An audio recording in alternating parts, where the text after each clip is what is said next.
And you're welcome back. Just before we went on that break, I told you that I have with me the person of Dr. Victor Silas, and we will be talking about the state of Nigeria as it stands today. But first, it's a delight to have you join us on Corrado, Dr. Victor. Yeah, thank you so much, Goldwyn. It's a pleasure to be here tonight. Thank you so much. Well, let's even begin the conversation by first even talking about Benue State, which is your primary constituency. For a lot of people, they will say that the issue around Benue rifts and the whole conflict in Benue State are just media propaganda. But bring us up to speed. What is the true state of insecurity in Benue State? Well, I think the situation in my state, Benue State, is quite a worrisome one. I'll just take you to yesterday during the Easter celebration, where some people in I think Gwe West, they were attacked seriously, and I think about 17 people. Of course, this was what we were told, lost their lives, and many others injured.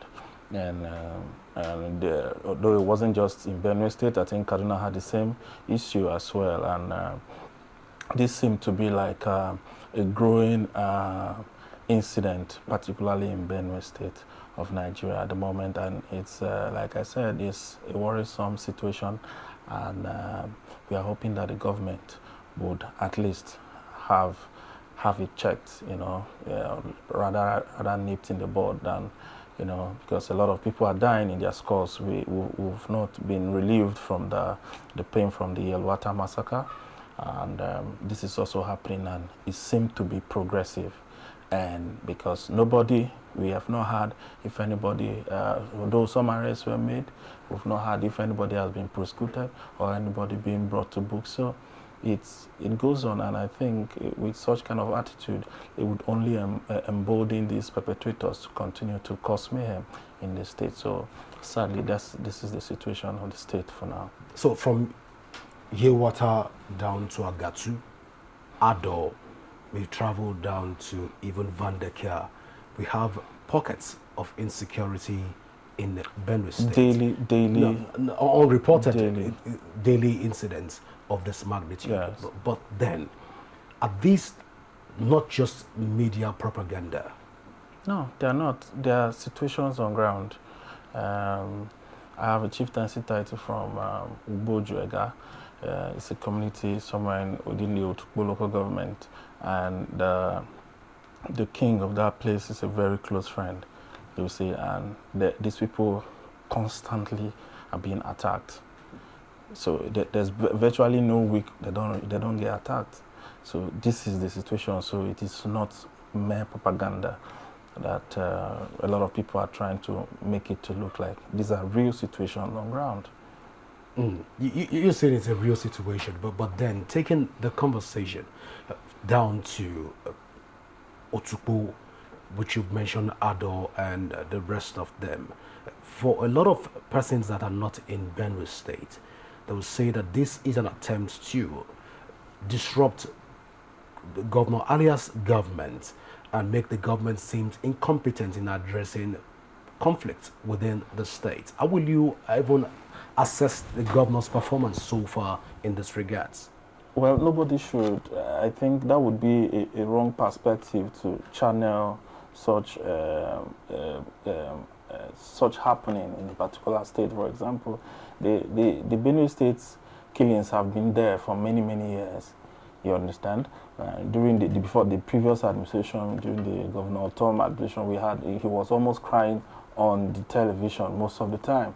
So this is what we have to face. And the Benue State has this border with I think some parts of Taraba, some parts of even Nasarawa State. So it is believed that these perpetrators come in. Probably if they are pushed from those areas, they come in and they try to gain succor. And the only way to gain succor is to, of course, displace people from where they are. So it has been something that has been with us. So it's not particular to Governor Alia's administration or the previous administration. It is something that has been with us. So I think it would be a wrong notion for anyone to say that it is because they intend to disrupt Governor Alia's tenure. The governor is doing fantastically well so far, Of course, many people would, from every government, a lot of people would have their grievances as per any leadership. Like the Benue South, where I come from, would say, oh, that they are heavily marginalized and all of that. But like I said,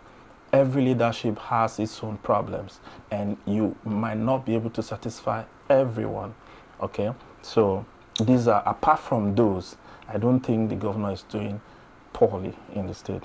In terms of security and fighting security concerns in the We state? don't have enough personnel, sorry to say, in the entire Nigerian system, who people who are supposed to man security in the country. We don't have enough.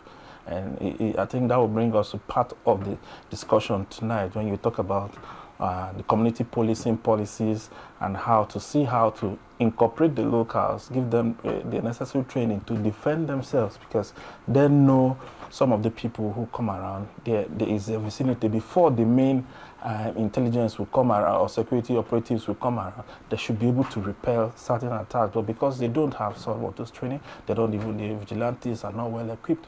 The governor has instructed the vigilante group, even forest guards, and all of these things. These are ways in which he has tried to, curb some of them. But the governor, again, does not have certain level of powers when it comes to security of a state. All right, before we dive into talking about the generality of Nigeria, the people of Igede, yes, the people of Idoma, the good people of Tiv, even all residents in Benue State have been known to be a warrior people. But so far we've seen what is transpiring.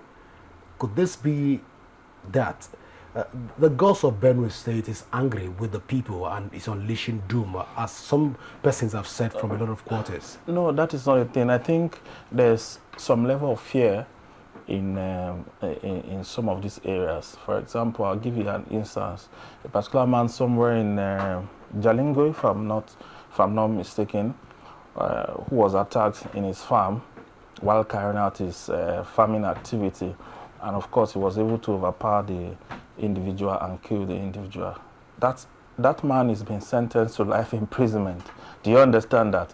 So some of these things spread fear amongst the people and does not give them the right to even defend themselves.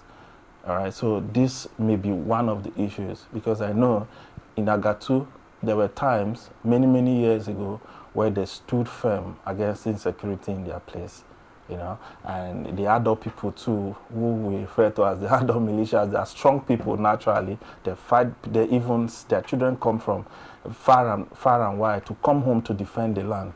But when you have such kind of judgment against somebody who tries to defend himself, then the morale goes low.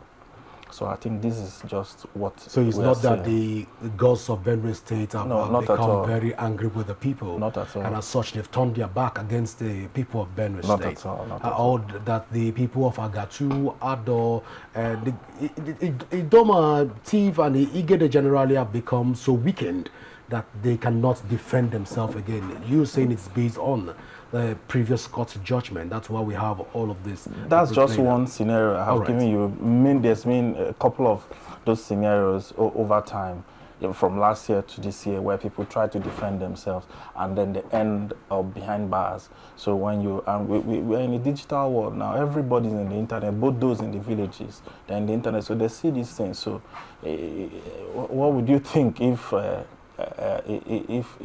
they are being attacked? You think they'll have the morale to defend themselves? They start running, and from running, that's where they get trampled upon and killed. So these are just like the basic scenario. All right, just before I let you go on Benue State, I know that this is your primary constituency, especially Ogbadibo. Yes.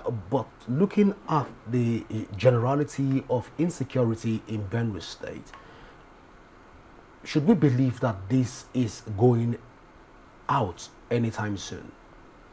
Well, I do not believe it is going out anytime soon, because it's not just in Ogbadibo, it is not just in Benue State, it's not just it's all over the southeast, even the west, Ondo and Osun State and the rest. So this situation has come to stay with us if the right measures are not put in place, which I think as we go further we'll discuss how to, see how to, reduce this level of insecurity. Well, for many Nigerians, they will say that the government at the federal level and the subnationals are not ready to even fix all of the promises that they made before they assumed office.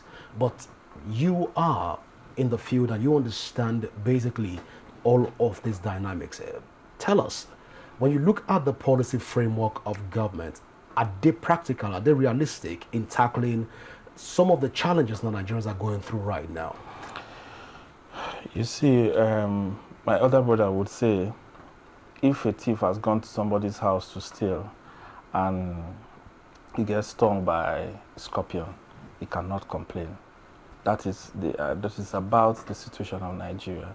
Nigeria used to be very peaceful. When we hear about insect killing, maiming and all of that, we used to hear them from different countries. But what was the problem? Some political oligarchs, they wanted to take power, I think in 2015 thereafter, and they needed to topple the government. And allegedly, they brought some of these people in to cause mayhem everywhere. We saw suicide bombers everywhere, even right here in the Abuja Federal Capital Territory. We saw some of these things. And you see, the moment you give birth to insecurity, it begins to grow. It grows faster. And this is why it has spread to every part of the nation. So, and like Sheikh Gumi would say, and I'll quote him, he said, today's government know those who are financiers of insecurity in the country. So this is no longer news.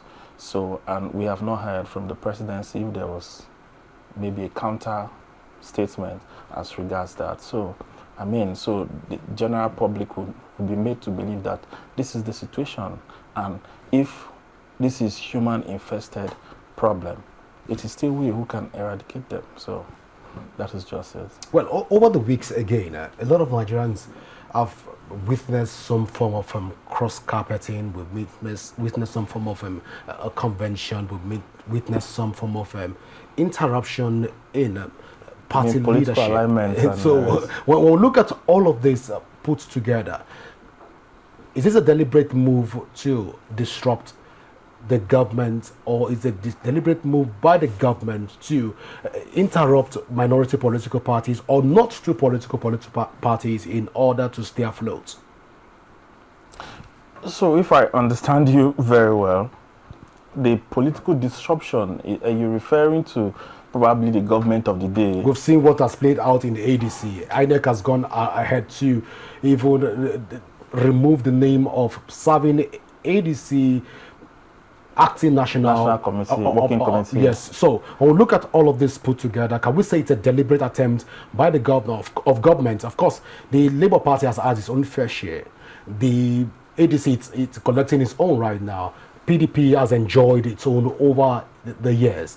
But is this a deliberate attempt by the government to disrupt minority or not to political parties in order for the ruling party to stay afloat? Well, it is okay for such public opinion, but I think that this is usually the case in every political season like we have found ourselves, okay?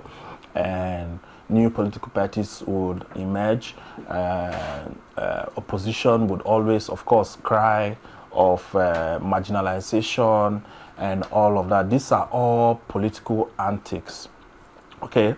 But remember that the today's government has little or nothing to do with political rancors and wrangling, okay?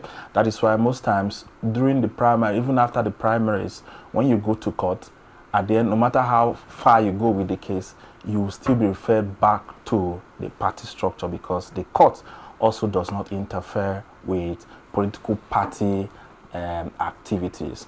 So in the case of the ADC, for example, I think it's very clear, and that is why you're not seeing so much of a fight coming out from it, because if you said someone resigned and the person said you didn't resign, and even when you came and you probably assumed office, of course, the person who even received some of these people you claim that has resigned a couple of weeks ago, you know. So it means even your entrance into the party was not legal. Do you understand? So this is why the court has given that ruling. It means go and settle yourselves at home. Put your house in order. Set up a proper structure that works, just like the PDP. The PDP has had that wrangling, the Shea Makinde faction and the Wike faction. But at the end of the day, the court recognizes a particular faction, which is the Wike faction. They have done congresses. They are going for reconciliation. So these are all political party activities that happen during every political season, like we are. So we should not tie this to the fact that we are drifting already towards a one-party system. dominance. No, not at all. Not at all. Even though this is what it seems right now.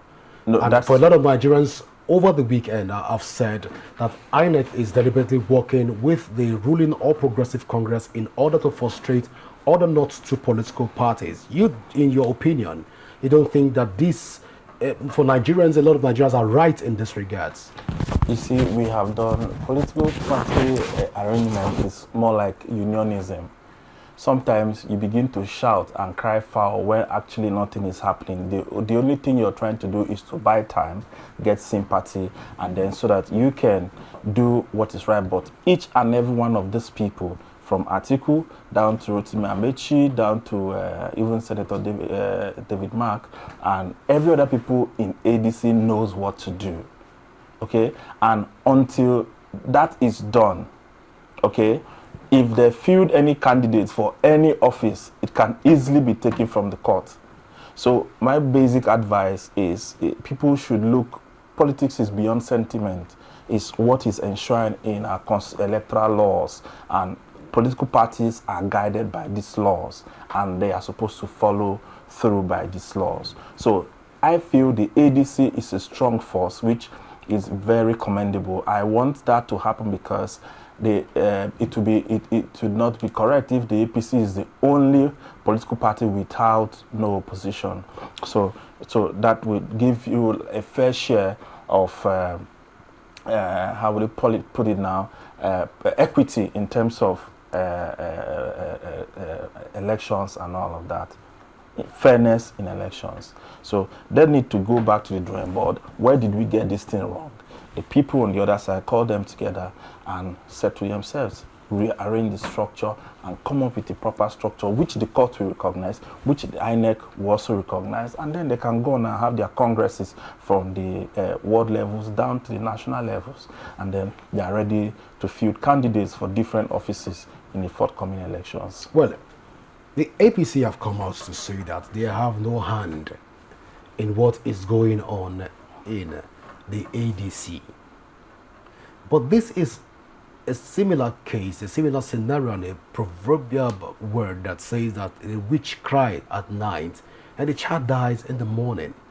Looking at what is going on in the ADC, again, Nafiu Bala Gombe has been said to be allegedly President Bola Ahmed Tinubu's stooge to work for the president. Also, we're seeing what is playing out in the PDP. But looking at what is going on right now, should we agree with the statement that the ADC is not deliberately disrupting other political parties to stay afloat? Let me give you a little insight. For example, if I am in government and I intend to run for a particular office, and then I have my opposition, the same way they are trying to deflate my popularity is the same way I will also try to deflate their popularity. So this is exactly just like I told you, these are all political gimmicks, okay?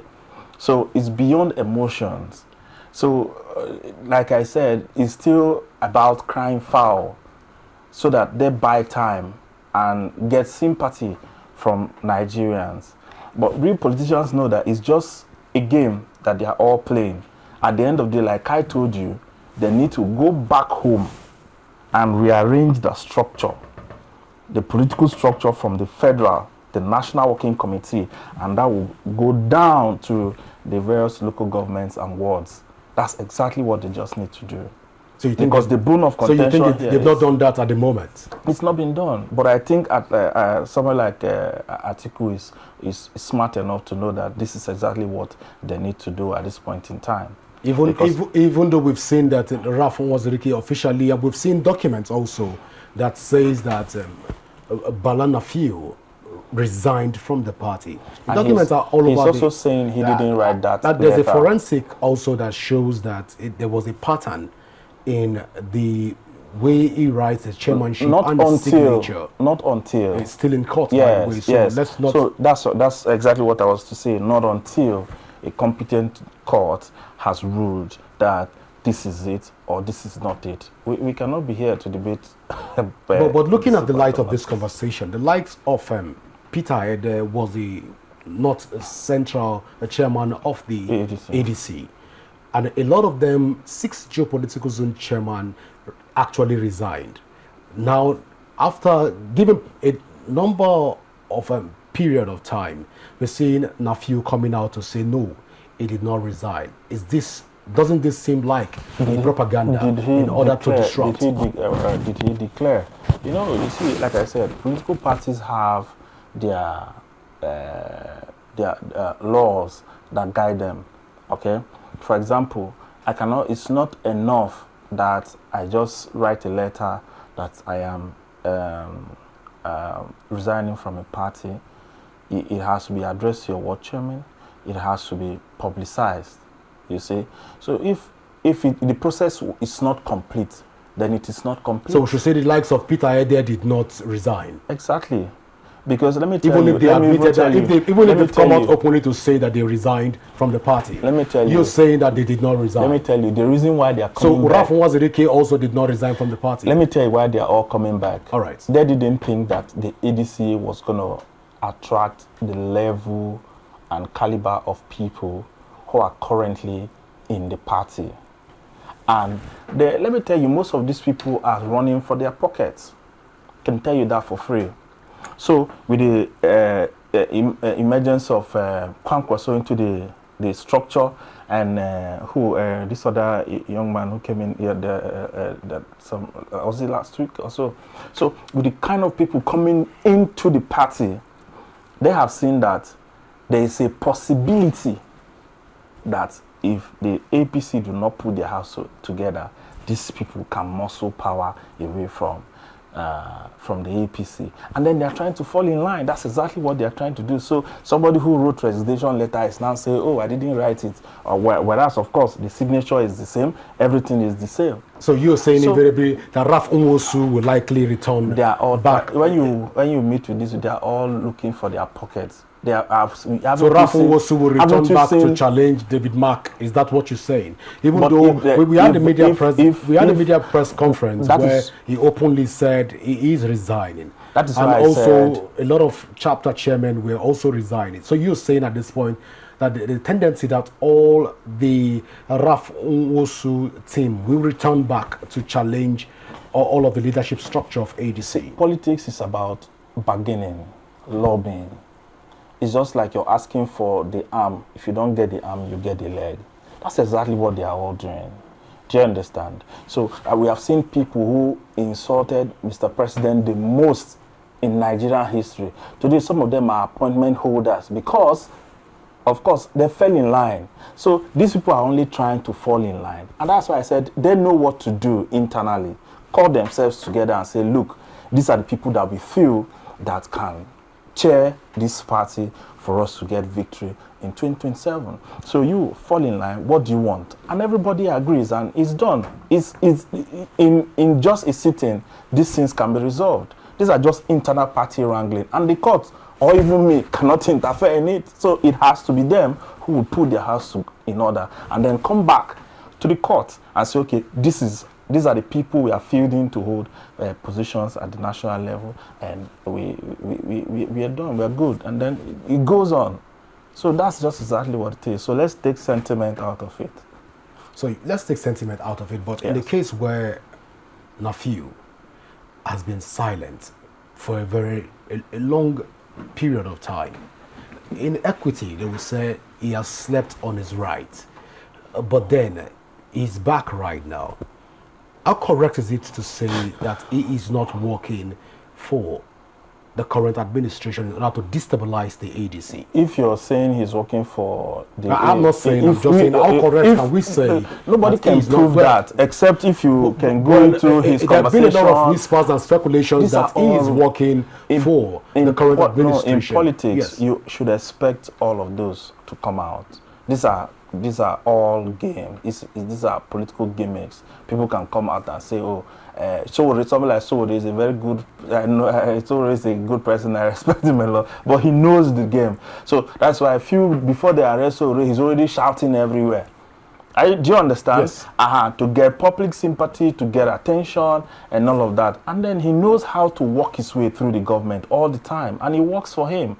So these people know what to do. So I think we'll just leave it for them at that level. They will put their heads together and come forth with what is what. No, it's just worrisome that from May the 17th or 18th, there about 2025 till date, we've not really heard from him, and all of a sudden he's just like, I told you. Yeah, please. No, I told you that these people do not think, as at last May 2025, Obi was not even in ADC, if I am correct, right? The coalition has not even gone on. People like Rotimi and Mechi were just, weren't sure if they were going to fall in line with ADC or they'll remain in, they'll go to Labour Party. So these people were just there.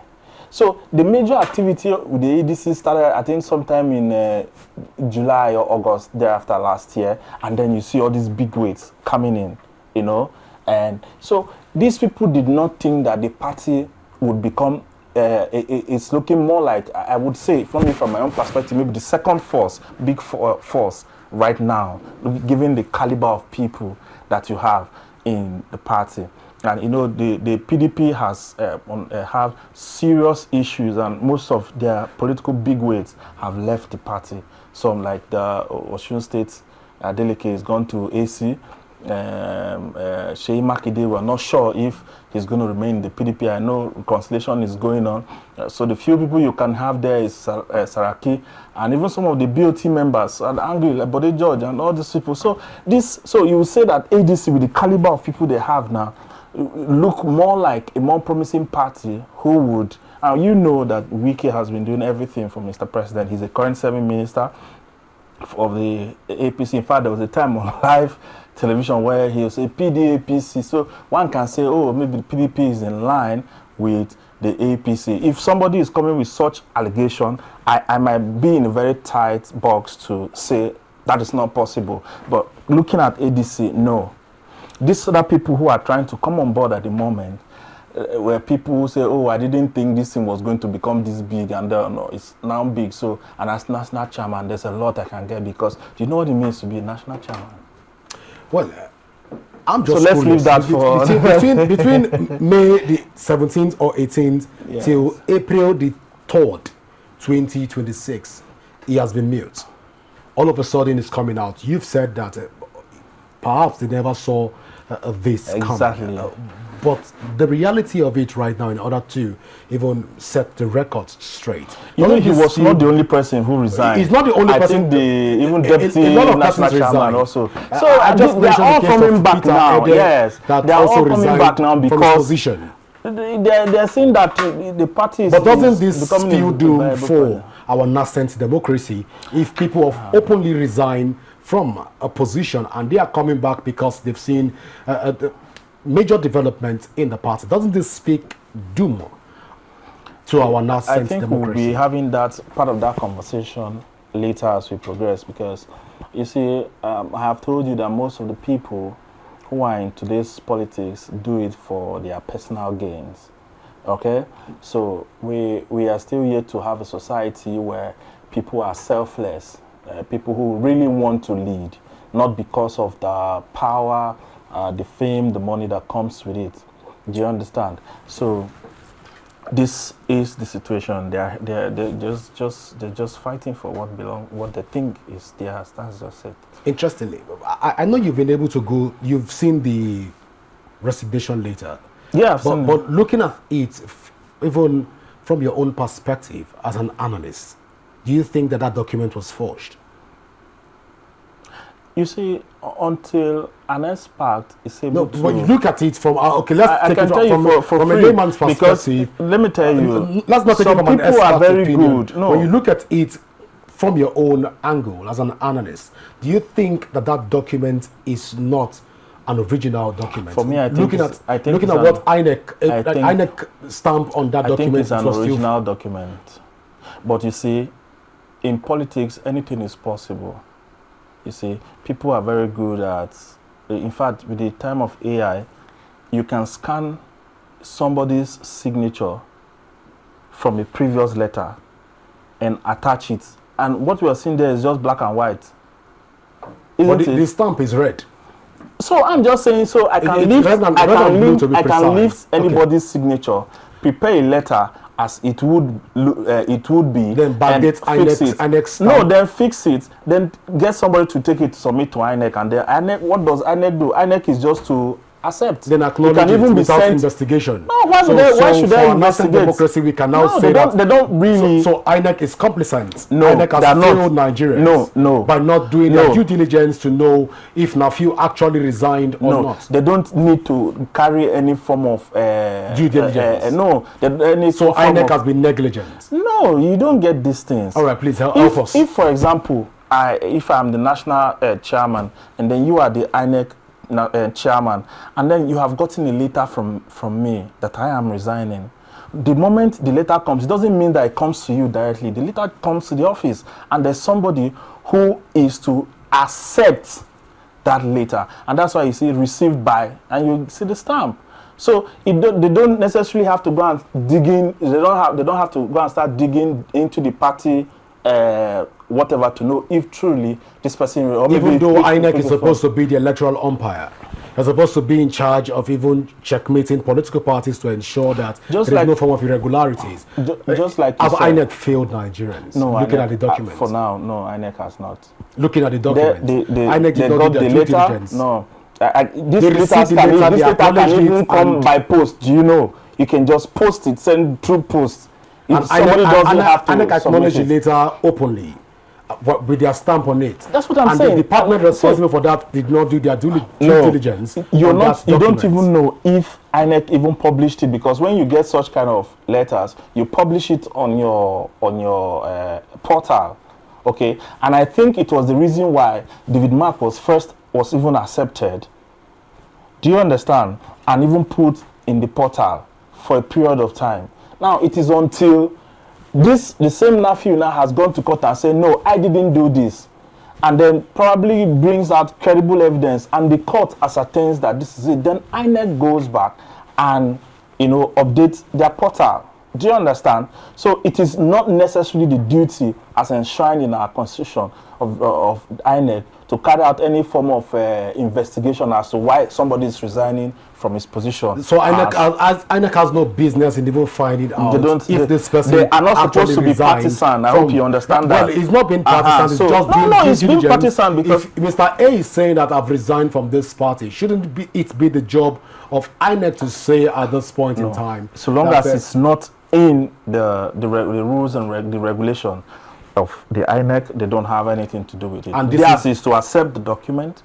For example, now we're going into the election period, and then we're going to do primaries. After primaries, the party will submit the necessary documents to INEC for them to upload. Their duty is to upload. What are without doing due diligence? No, they're going to check. Because in every primaries, for example, there are personnel, there are people who are supposed to monitor that process, like the DSS, the police, and INEC officials from the various local governments. Okay? Now, if there have been official reports that these primaries were conducted and these are the necessary, so once they have done all those checks, they don't need to go and check if the other man who is shouting that, oh, probably there was no election. That is not their business. If you are saying the primaries didn't happen, you go to court.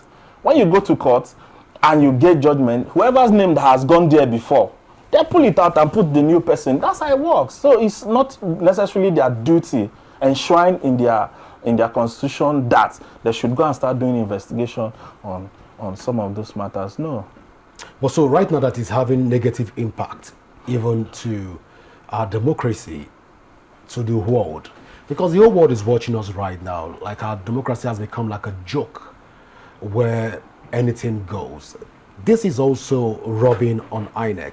With all of this put together, I want to quickly react before we go ahead. Yeah, please go ahead. Well, in the issue of democracy, you then ask yourself, when did we start to practice democracy in Nigeria?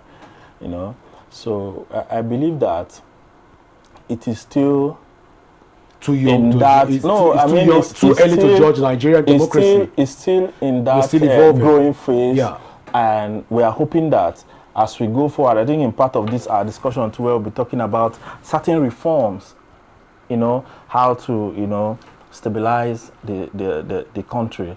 Some of these reforms are part of what that should be done to allow democracy, because until democracy becomes the will of the people, for the people, and about the people, we may not have truly achieved what democracy is, and which I think Nigeria is growing towards that phase. So if this continues as it stands right now, doesn't this spill doom for our nascent democracy? No, because right now we're setting the records.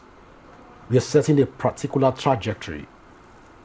In the tribunal of history, we will all be judged by what we do and our actions. But looking at where we are right now as a people and the agenda we're trying to set for our democratical pace, you say no head should roll. INEC should not be held responsible.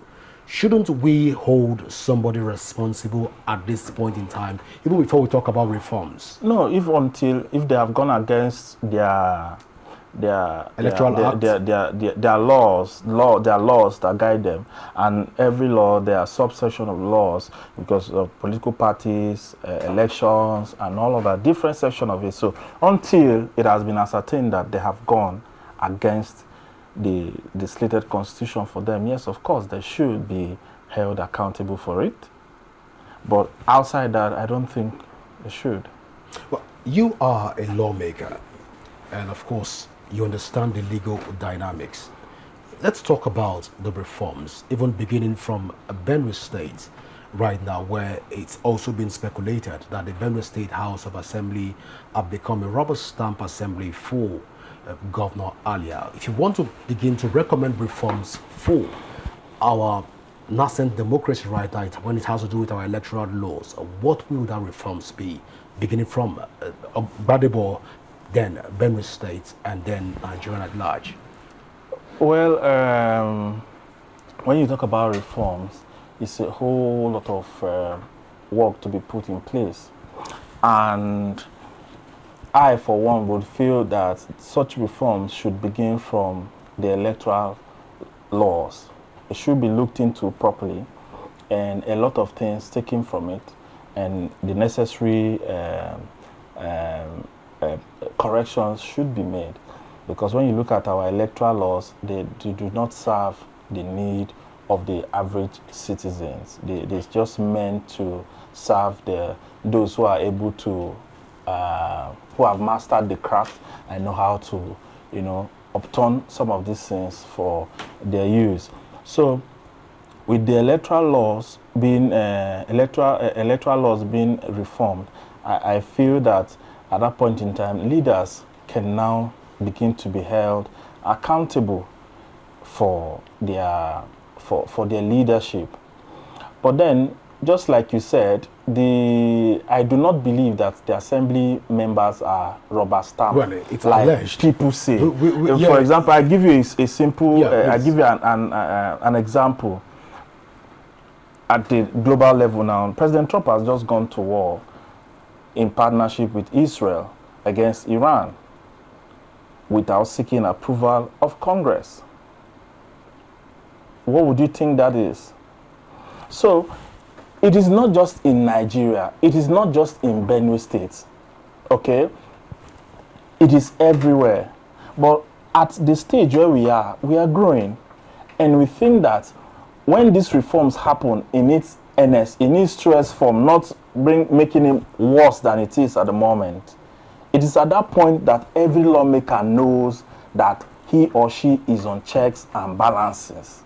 And then, if then in an assembly, we all do not necessarily need to sing one particular chorus to a particular leader. But that's what it seems right now, even from Benue State. You cannot say entirely. But from Benue State, like I told I'm you, taking it from your constituency. Part of politics is also lobbying.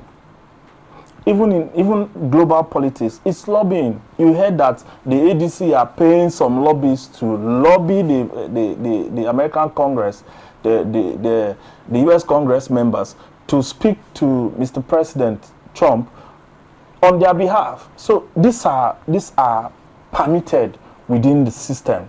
Okay, so if the governor has been able to lobby 50 or 60% of the lawmakers to have smooth administration, which is what is expected of any leader.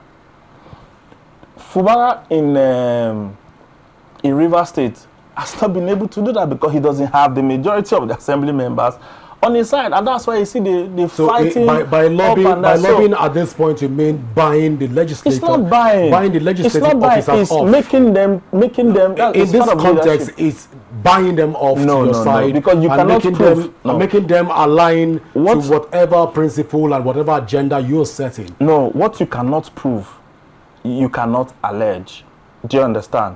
Because we have not known where he outrightly paid monies to them. For example, I'll give you an example. There was when I think before Mr.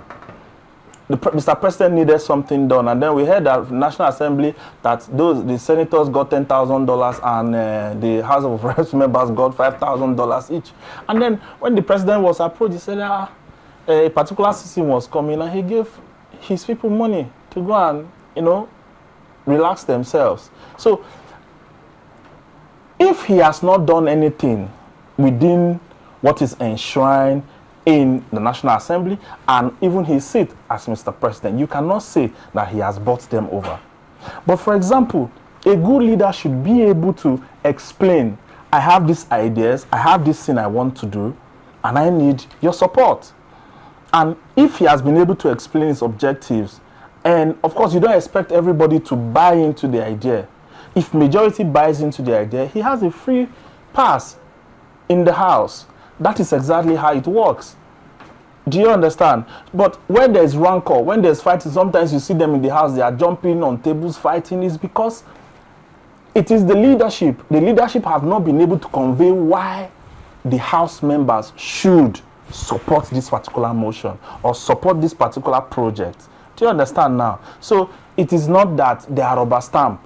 The man has just been able to explicitly explain what he wants to do, his ideologies, some of the things he wants to carry, projects. And if you go to Benue State, if you go to Makurdi, you will see a lot of work going on. It will be faulty for lawmakers to challenge the status quo. It will not be faulty. We have had other lawmakers who felt that some of the things the governor was doing were not correct, and they stood against him. We have had them. If you follow the Benue State, something. So you don't necessarily, in fact, it is dangerous when everybody is with you.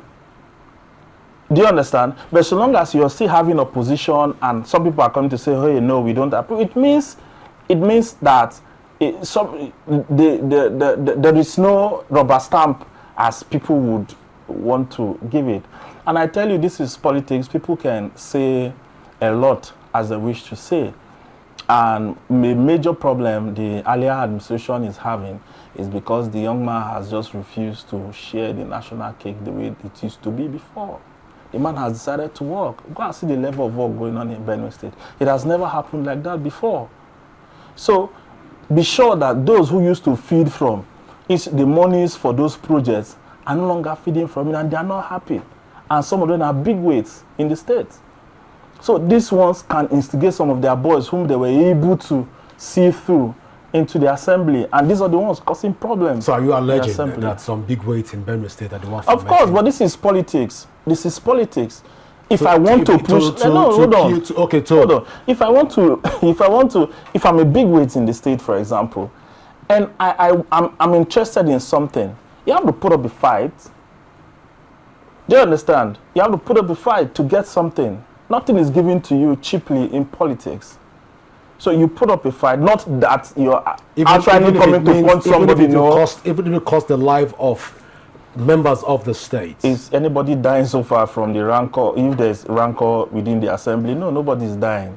We're only saying that if I want something, I go at the detriment of the will of your people that gave you their mandate, their trust, and also their all belief to be occupying that office. And that's what I'm saying. You don't understand this. Make me understand. I'm saying that, for example, if I want something, there are ways legally that I can put up a fight to get it done.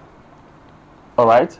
And mind you, it might even be for the benefit of my people. For example, I'll give you an example. The Benue South has been saying, oh, we are marginalized in terms of appointment, we are marginalized in terms of infrastructure. There are people who are constantly antagonizing the governor on these issues. Do you understand? Are you with me? So there are people who are constantly antagonizing the governor on these issues. You are doing so much in the Zone B and Zone A areas. You are doing little in Zone C. We want you to go. So they are putting up their fight, and they are putting up their fight through the assembly members. And by the time, and that will also help the governor to sit up and say, oh, go back to the drawing board, look at the vast work going on. Am I really not doing so much for the Benue South people? And that would bring his attention to doing a lot for the people. So that is when I say some bigwigs might decide to put up certain fights, not necessarily maybe taking guns or this, but there are ways legally you do these things and it works. Well, it works definitely. Yeah. Well, Dr. Victor Silas, I wish we have more time to talk. It's always a delight to talk to you about Thank you so much. political development in the country. Thank you so much. But our time is fast spent. We don't have luxury of time in our hands. But definitely we will bring you back again to help us understand some of these things, especially when you say a lobby. We need to know the dichotomy and the dynamics of lobbying. So we will understand in the Nigerian context if lobbying locally is the same with lobbying internationally. Of course, you will. Let me just give you a layman understanding. All right. God willing, is 2027. In fact, the party primaries from the APC is this April, from the timetable April to May. If zoning favors me, I would still contest. All right. Now, lobbying means that you are from Ogbadibu as well, and I need you to work for me. So I come to you, even in the dead of the night, to ask for your support. And when I come, the Bible even says that a man's gift maketh way for him. So I might decide to bring wine to you and kola nuts for tradition's sake, because I'm a titled man. And then, so that is lobbying. Well, I've been signaled again that it's time for us to go. We'll bring you that traditional part of the lobbying. We'll begin from there when next we'll bring you on the show. I want to say thank you so much, Dr. Thank you so much. I appreciate you. Thank you so much. Well, this is how far we can go tonight on the show. Do not forget that you can leave your thoughts, you can leave your comments on our various social media handles currently showing on your screen.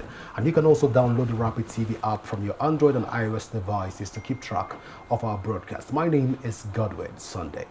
Bye for now.